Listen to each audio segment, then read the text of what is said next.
सिंधुदुर्ग जिल्हा परिषदेच्या 50 गटांसाठी आरक्षण सोडत आज संपन्न झालं। सिंधुदुर्ग जिल्ह्यामध्ये जिल्हा परिषदेच्या 50 जागा आणि 8ही पंचायत समित्या मिळून 100 जागा अशा 150 जागांसाठीचं आरक्षण आज निश्चित झालं।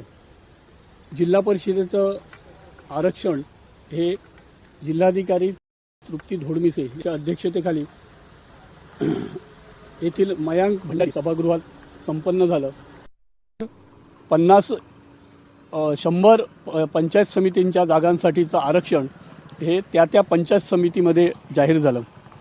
जिल्हा परिषदेच्या 50 जागांसाठी जे आरक्षण झालं, ह्या आरक्षणामध्ये बऱ्याच दिग्गजांचे पत्ते कट झाले आहेत, तर काही जणांना यामध्ये दिलासाही मिळालेला आहे। जिल्हा परिषदेच्या एकूण 50 जागांपैकी 25 जागा या महिलांसाठी आरक्षित ठेवण्यात आल्या आहेत, तर उर्वरित 25 जागा या सर्वसाधारण म्हणून राहिलेल्या आहेत। आरक्षणाप्रमाणे सर्वात प्रथम जे आरक्षण आज झालं त्यामध्ये अनुसूचित जाती प्रवर्गासाठी आरक्षित करण्यात आल्या। एकूण लोकसंख्येप्रमाणे आरक्षण करण्यात आलं आणि ह्या आरक्षणामध्ये 50 जागांपैकी 3 जागा या अनुसूचित जाती प्रवर्गासाठी आरक्षित ठेवण्यात आल्या। यापैकी 50% महिलांसाठी राखीव, या हिशोबाने 2 जागा या महिलांसाठी राखीव झाल्या आहेत, तर उर्वरित 1 जागा ही सर्वसाधारण म्हणून आरक्षित झाली आहे। यामध्ये कणकवली तालुक्यातील जानवली आणि मालवण तालुक्यातील सुकळवाड हे 2 मतदारसंघ अनुसूचित जाती महिला प्रवर्गासाठी आरक्षित आहेत, तर शिरगाव, कणकवली तालुक्यातील शिरगाव हा मतदारसंघ अनुसूचित जाती प्रवर्गासाठी खुला करण्यात आलेला आहे। सिंधुदुर्ग जिल्ह्यामध्ये जिल्हा परिषदेसाठी खरं म्हणजे गेली 3 वर्ष निवडणुका झाल्या नव्हत्या आणि 3 वर्षानंतर आत्ता निवडणुका जिल्हा परिषदेच्या होणार आहेत। गेली 3 वर्ष प्रशासकीय राजवट होती आणि त्या राजवटीनंतर आता प्रत्यक्ष जिल्हा परिषदेमध्ये जिल्हा परिषद अध्यक्ष आदी सर्व मंडळी बसणार आहेत, जिल्हा परिषदेची बॉडी बसणार आहे। या सर्व आरक्षणामध्ये लोकसंख्येप्रमाणे नागरिकांचा मागास प्रवर्ग यासाठी एकूण 13 जागा आरक्षित करण्यात आल्या आहेत। त्या 13 जागांपैकी 7 जागा या महिलांसाठी राखीव ठेवण्यात आल्या आहेत, तर उर्वरित 6 जागा या नागरिकांचा मागास प्रवर्ग म्हणजे OBCसाठी खुल्या ठेवण्यात आलेल्या आहेत।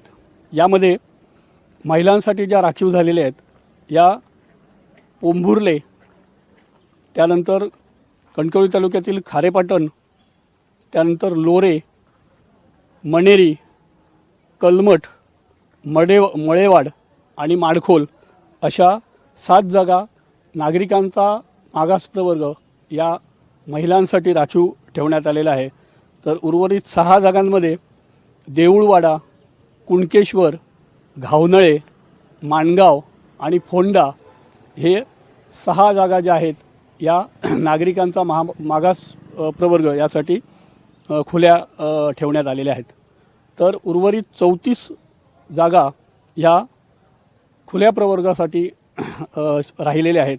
या खुल्या प्रवर्गामध्ये 16 जागा या महिलांसाठी राखीव ठेवण्यात आलेल्या आहेत।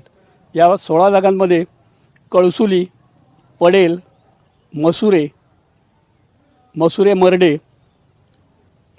म्हापण, बापर्डे, साटेली भेडशी, तेंडोली, आंबोली, किंजवडे, वायरी भूतनाथ, आंबरड, कोकिसरे, आडवली मांडली, तुळस, ओरोस बुद्रुक आणि आचरा अशा 16 जागा या महिलांसाठी, सर्वसाधारण महिलांसाठी, खुल्या प्रवर्गातील महिलांसाठी राखीव ठेवण्यात आले आहेत, तर उर्वरित 18 जागा यामध्ये रेडी, हरकुळ बुद्रुक, उभादांडा, नाटळ, माझगाव, इन्सुली, पेंडूर, पुरळ, तळवडे, आरोंदा, आडेली, पावशी, बांदा, वेताळ बांबर्डे, कोळपे, माटणे, कोलगाव आणि पिंगुळी अशा 18 जागा आहेत या सर्वसाधारण म्हणजे खुल्या प्रवर्गासाठी ठेवण्यात आलेल्या आहेत. अशा प्रकारे हे सर्व आरक्षण निश्चित झालेलं आहे. खरं म्हणजे 3 वर्षापूर्वी जिल्हा परिषद सदस्यांचं कार्यकाळ संपल्यानंतर गेल्या 3 वर्षापासून या ठिकाणी प्रशासकीय राजवट होती. मात्र आता न्यायालयाने दिलेल्या आदेशाप्रमाणे जानेवारीपर्यंत हे सर्व स्थानिक स्वराज्य संस्थांच्या निवडणुका पार पडायच्या आहेत आणि या निवडणुकांसाठी हे आरक्षण पडलेलं आहे. आणि या आरक्षणानंतर आता सर्वच पक्षांची मोर्चे बांधणी सुरू होईल. मात्र सद्यस्थिती सिंधुदुर्गमधली पाहता ही निवडणूक जी आहे ती भाजपा आणि शिंदेगड शिवसेना यांच्यामध्येच होईल.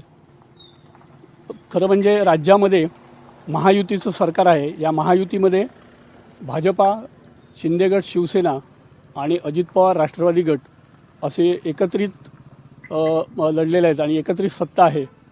सिंधुदुर्ग जिल्ह्यामध्येही आता ही निवडणूक जी होणार आहे ती महायुती विरुद्ध महाआघाडी अशी होणार की भारतीय जनता पक्ष आणि शिंदे शिवसेना अशी वेगवेगळी होणार. हे पाहणं खरं म्हणजे आपल्याला पाहणं महत्त्वाचं राहील. जर युतीने ही निवडणूक झाली तर या जिल्हा परिषदेवर निश्चितच युतीची सत्ता राहील आणि जर मैत्रीपूर्ण लढत किंवा स्वतंत्र लढत झाली तर यामध्ये निश्चित कोण बाजी मारतं हे पाहणं महत्त्वाचं राहणार आहे. या निवडणुकीच्या आरक्षणामध्ये काही दिग्गजांची नावं गेल्यासारखं दिसत आहे. तर बऱ्याच जणांना मात्र दिलासा मिळालेला आहे. प्रत्यक्ष निवडणूक झाल्यानंतर कुणाची सत्ता राहते हे पाहणं सर्वात महत्त्वाचं राहील. पूर्ण जिल्हा परिषद आणि पंचायत समित्यांसाठीचं आज आरक्षण झालेलं आहे आणि आता आरक्षण पडल्यानंतर आपल्याला उमेदवारी मिळावी यासाठी सर्वच कार्यकर्ते खरं म्हणजे आपापल्या पक्षाकडे आणि पक्षाच्या नेतेमंडळींची मनधरणी करतील हे निश्चित. कॅमेरामन साहिलसह लहू माडेश्वर, सिंधुदुर्ग नगरी.